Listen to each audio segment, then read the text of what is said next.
नमस्कार, मैं हूं अंकुर और आप देख रहे हैं सत्यहिंदी.com। एक नजर डालते हैं अब तक की सुर्खियों पर।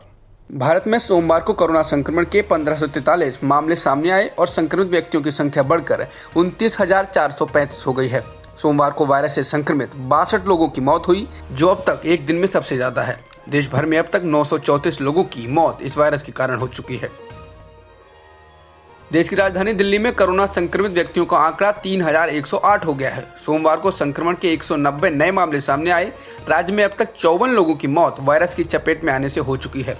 दिल्ली में अब तक देश के किसी भी शहर के सबसे ज्यादा कंटेनमेंट जोन बन चुके हैं और इनकी संख्या 99 पहुंच चुकी है। दिल्ली की केजरीवाल सरकार ने लॉकडाउन में ढील देते हुए मंगलवार से इलेक्ट्रीशियन, प्लम्बर, वाटर प्यूरिफायर के मैकेनिक को भी काम शुरू करने की छूट दी है। इसके पहले सरकार ने लॉकडाउन को सख्ती से लागू करने की बात कही थी।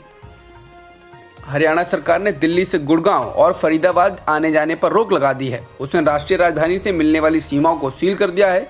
दिल्ली में कोरोना संक्रमण के बढ़ते मामलों के आधार पर हरियाणा ने यह फैसला किया है।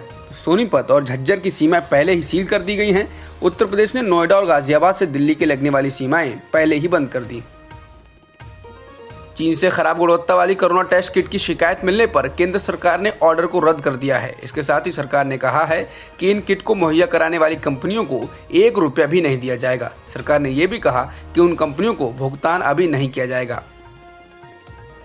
महाराष्ट्र और गुजरात से कोरोना संक्रमण के लगातार नए मामले सामने आ रहे हैं। सोमवार को महाराष्ट्र से 522 और गुजरात से 247 नए मामले सामने आए।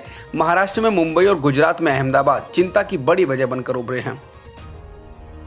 पंजाब में कोरोना के बाद आर्थिक स्थिति से उबरने में विशेषज्ञों को अर्थशास्त्री और पूर्व प्रधानमंत्री मनमोहन सिंह गाइड करेंगे, यानी उन्हें रास्ता बताएंगे। पंजाब के मुख्यमंत्री कैप्टन अमरिंदर सिंह ने ये जानकारी दी।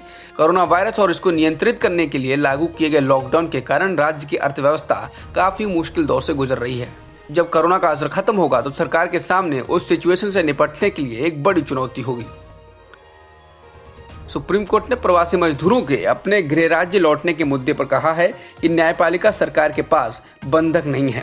इसके साथ ही सर्वोच्च न्यायालय ने केंद्र सरकार को नोटिस देकर कहा है कि वह 1 सप्ताह में याचिका में कही गई बात का जवाब दे। इस याचिका में अदालत से गुहार की गई है कि वह अधिकारियों को आदेश दे कि जगह जगह फंसे मजदूरों को अपने घर लौटने दें।